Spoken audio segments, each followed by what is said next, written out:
बिस्मिल्लाहिर्रहमानिर्रहीम, अस्सलाम वालेकुम। आप देख रहे हैं आज का पाकिस्तान और मैं हूं डॉक्टर शमाइला गफ़ार।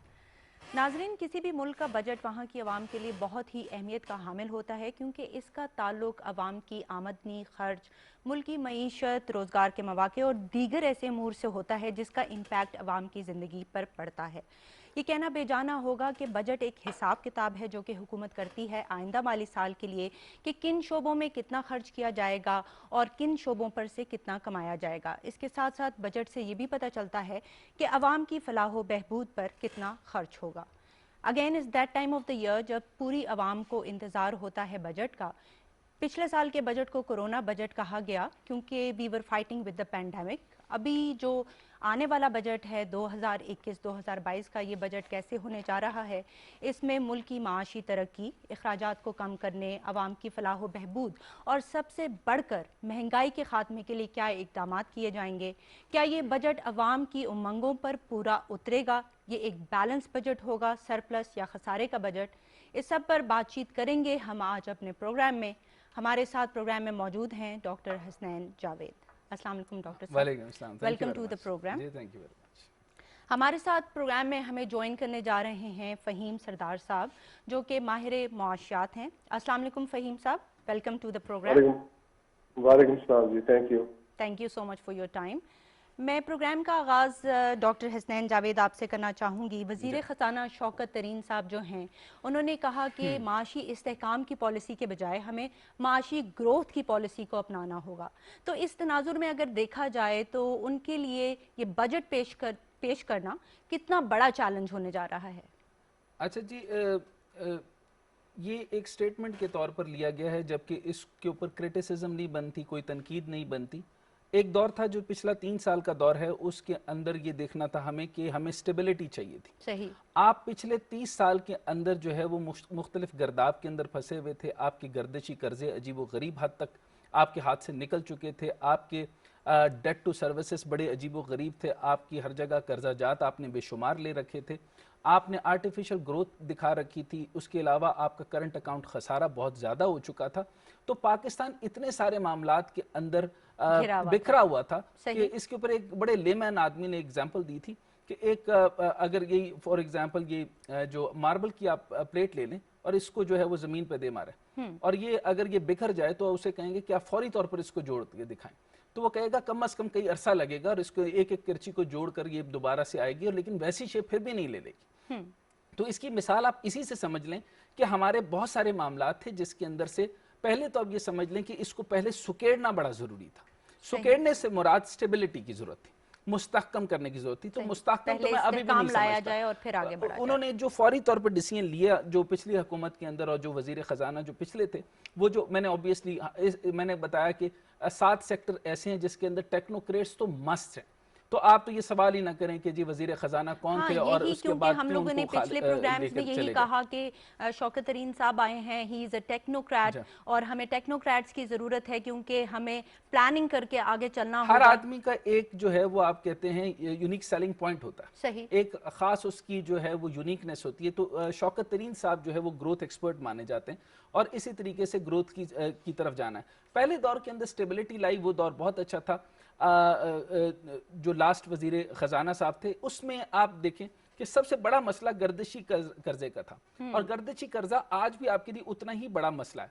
अब हमारी है दूसरा मसला, हमारा हाई पॉलिसी रेट का मसला है। मैं बजट से पहले डिस्कस करने से पहले ये समझाना चाहता हूं कि अब जो है वो वहां उस वक्त से लेकर यानी इमरान खान साहब के 3 साल के दौर के अंदर यानी इतनी इंस्टेबिलिटी, इनसिक्योरिटी, सियासी ऑपोजिशन की तरफ से, पीडीएम के तमाशों की वजह से, और हर वक्त किसी न किसी सियासी चुंगल में किसी भी वजीर और किसी भी टेक्नोक्रेट को सही तरीके से काम तो करने नहीं दिया जा रहा, कहीं पे स्टेबिलिटी नजर नहीं आ रही, और हर वक्त किसी न किसी मसले के अंदर घेरा हुआ है। अब आगे टेक्निकली मैं आना चाहता हूँ कि अगर आप जैसे शौकत तरीन साहब ने अब हम प्रिडिक्ट कर रहे हैं वो है डायरेक्शनल इकोनॉमी। डायरेक्शनल इकोनॉमी का मतलब ये होता है कि आप ये समझे कि अब हमने एक डायरेक्शन लेनी है, और इसके ऊपर मैं एक लफ्ज बोलता हूं कि we need to focus on methodology. अच्छा, लोग फोकस करते हैं आउटकम में, आउटकम अचानक से ला दूं। आउटकम इकोनॉमी क्या होती है? आउटकम इकोनॉमी ये होती है कि मैं फॉर एग्जांपल जैसे इसहाक डार ने किया था कि फिक्टिशियसली 30 अरब रुपए उठा के उधर से ले लिए, सऊदी से कहा इतनी ग्रांट दे दो हम आपको रख कर दे देंगे, उसमें आपने रिजर्व ज्यादा शो कर दिए डॉलर को मुस्तहकम कर दिया, डॉलर को कर दिया 103, 104, 101 के ऊपर आर्टिफिशियली। सही। अच्छा, अब मेथोडोलॉजी नहीं थी, अब पॉइंट ये था कि कब करते, आज कर दें या परसों कर दें या अगले दफा कर दें। तो या तो खुश अवाम को खुश करने का तरीका यही था कि वही बबल इकोनॉमी का बैलून जो है वो या तो और फुला दिया जाए या उसको बस्ट अप कर दिया जाए। अवाम को कभी ना कभी तो पता चलना है असलियत के ये सारा का सारा फिक्टिशियस है। और फिक्टिशियस से भी ज्यादा ये हालत हो गई थी कि कैसीनो इकोनॉमी की तरफ हम चले गए थे। अच्छा, कैसीनो इकोनॉमी का मैं बहुत ज्यादा सब्जेक्ट बाद में लूंगा, यानी आप ये देखें कि 9 लाख की जमीन जो थी वो तकरीबन डीएचए में एक प्लॉट जो 9 लाख का था वो बढ़कर कहीं तकरीबन 1 करोड़ 90 लाख का बन गया। इसी तरीके से और ऐसे सेक्टर थे जहां पर ये लोग इस तरीके से कर रहे थे, यानी इंडस्ट्री को बढ़ाना, एक्सपोर्ट लेड इकोनॉमी बनाना, ग्रोथ लेड इकोनॉमी बनाना, इसका कोई तस्वर नहीं था, ना स्मॉल एंटरप्राइज का तस्वर था। अच्छा, अब मैं अगर आप मुझे इजाजत देती हैं तो मैं डायरेक्शन पॉलिसी के ऊपर बात करता चलूं। इसमें एक चीज होती है कि न्यू लिबरलाइजेशन, अभी मैं सिर्फ और सिर्फ थोड़ा सा एक टेक्निकल थ्योरी भी पेश करना चाहता हूं, वो ये है कि हमें जो बेसिकली ये आइडिया आया था न्यू, यानी कैपिटलिज्म, कम्युनिज्म, ये सारी चीजें यहाँ पाकिस्तान में फेल हो गई, फिर हम मिक्स इकोनॉमी में आ गए, हम प्लान्ड इकोनॉमी की तरफ आ सकते थे, जो कुछ अरसा हमने फोकस करके स्क्वीज भी करने की कोशिश की। यही बात आप सरदार साहब से भी पूछेंगे, वो थोड़ा सा इसके ऊपर डिटेल बात करके फिर आगे चले जाएंगे कि किन किन सेक्टर में हमने बेहतरी की। लेकिन जो अब न्यू लिबरलिज्म मुझे समझ में आता है और न्यू लिबरलिज्म के बारे में लोग बहुत ज्यादा कंफ्यूज हैं, वो ये है कि typical support for the fiscal austerity. अच्छा, ये ऑस्टेरिटी को सपोर्ट करता है, लोग समझते हैं कि ये लिबरल डेवलपमेंट की तरफ चला जाता है। दूसरा है डीरेगुलेशन। अच्छा, तीसरा है फ्री ट्रेड और चौथा है प्राइवेटाइजेशन। सबसे बड़ा इस टाइम पर आपको जो मसला है, एक तो आपने इतनी सारी पेंशन देनी है पेंशन वालों के लिए, क्योंकि बजट की बात होना शुरू हो गई, पेंशन की बात हम आखिर में करेंगे। अच्छी खबर आ रही है, उनके लिए पेंशन का भी एहतमाम किया जा रहा है और तनख्वाहों के अंदर इजाफा भी है। लेकिन इन हालात के बावजूद जब हमने इतना सारा उधार देना हो तो ये कौम को भी सब्र तहम्मुल से देखना पड़ेगा और आपने काटना पड़ेगा, और बेशुमार जो है आपका जो है वो बजट कट लगेंगे, लेकिन तनख्वाहें बढ़ रही हैं, ये इन शॉर्ट। अच्छा, प्राइवेटाइजेशन, बहुत सारे सरकारी इदारे हुकूमत पर बोझ बन गए हैं, वो जनरेट नहीं करे। जी, सफेद हाथी वाली टर्म आपने बहुत अच्छी बोली, कमा कर नहीं दे रहे, सेल्फ सस्टेन नहीं है। और ऑब्वियसली मैं रिफॉर्म कमीशन से और अरबाब साहब से और जो रिफॉर्म कमीशन के हेड हैं उनसे और वजीर आजम से बार बार इस्तदा करूंगा कि प्राइवेटाइजेशन के ऊपर, या अगर आपने नेशनलाइज भी रखना है तो नेशनलाइजेशन के ऊपर भी मैं बहुत हक में हूं नेशनलाइज इदारों के, लेकिन मैंने खुद इनको 10 से 15 इदारों में काम करके देख लिया, नेशनलाइज इदारों के अंदर ये सरकारी लोग सवाई चाय पीने के कोई काम नहीं करने लगे। अच्छा, अब ये करना ये है कि reduction of the government spending. अच्छा, ये 4-5 जो एलिमेंट्स मैंने आपको न्यू लिबरलाइजेशन के बताए, ये बड़े जरूरी हैं, इसको हम गलत नहीं कहेंगे। अब न्यू लिबरलाइजेशन से न्यू डेवलपमेंट की तरफ आ जाएंगे। ये हमारा ये आप जरूर पूछिएगा फहीम सरदार साहब से, यहाँ पर पहला सवाल आप बल्कि उन्हीं से कर लें। बिल्कुल, हम लोग उनको आपको डिस्कशन में ऐड कर रहे हैं। फहीम सरदार साहब, जो डॉक्टर हसनैन जावेद ने बात की उसी की कंटिन्यूटी में मैं आपसे ये पूछना चाहूंगी कि शौकत तरीन साहब को हम लेकर आए, बीइंग अ वजीर खजाना, वो टेक्नोक्रेट भी हैं और कहा जा रहा है कि वो प्रॉपर प्लानिंग से चीज़ों को आगे लेकर चलेंगे और वो जीडीपी को बढ़ाने की बात करते हैं, 5 से 6 या 7% पर ले जाने की बात करते हैं। तो वो क्या स्ट्रैटेजी अपनाने जा रहे हैं इस बजट में, और वो कौन से शोबे हैं जिनको जो है हुकूमत मद्देनजर रखते हुए बजट को प्लान करेगी और जो कि हुकूमत के मेन अहदाफ होंगे फॉर दिस बजट? और बल्कि सर, ये डॉक्टर शुमाइला के सवाल के साथ ही मैं ऐड कर दूं कि 800 अरब से बढ़कर 900 अरब का इजाफा कर दिया गया है डेवलपमेंटल प्रोग्राम्स के लिए। और जो IMF का मामला है वो हम बाद में डिस्कस करते हैं। ये बताइए कि ये जो हमने इजाफा भी किया डेवलपमेंटल मामलात की तरफ, इसको आप किस तरवीज से देखते हैं? जी फहीम साहब। बहुत शुक्रिया। देखें, जो अभी आप लोगों ने बड़ी डिटेल बात की कि इकोनॉमी किस तरफ जा रही है, उसका नया रूप क्या है, उसके अंदर क्या नई बात है। जो ग्रोथ इकोनॉमी, यानी कि एक ग्रोथ इकोनॉमी जो होगी, उसको आप ये कहेंगे कि उसके अंदर एक्टिविटी के जरिए ग्रोथ आएगी, वो फंड्स के जरिए नहीं होगी कि यानी कि आपकी इन्फ्लेशन हो रही है तो आपको ग्रोथ नजर आ रही है, इन्फ्लेशन से भी ग्रोथ नजर आती है। सही। जो बुनियादी बात वो कर रहे हैं वो ये है कि आपने एक्टिविटी बढ़ानी है। एक्टिविटी की 2-3 किस्म की होती है, एक प्रोडक्शन, दूसरी है कंजम्पशन। इसके अंदर जो कंजम्पशन होगी, आपको नजर आएगा कि कंजम्पशन अचानक बढ़ेगी। वो किस तरह होगा? जब पैसा और थोड़ा सस्ता होगा जब इंटरेस्ट रेट मेरे ख्याल में थोड़ा और नीचे आएंगे। ठीक है। उससे क्या होगा कि आपकी जो बॉन्ड मार्केट है वो थोड़ी इन्फ्लेट हो जाएगी। उससे क्या होगा कि आपकी स्टॉक मार्केट बढ़ जाएगी। और आपको पता है कि अभी स्टॉक मार्केट में 1.5 बिलियन का शेयर्स का ट्रेड किया। मैं हालांकि एक वेटरन हूँ स्टॉक ये मार्केट का, रिकॉर्ड लेकिन मुद्दत में ये स्टॉक मार्केट बढ़ी है सर, इसका ये आगे भी कुछ ऐसा ही रहने का इम्कान नजर आ रहा मैं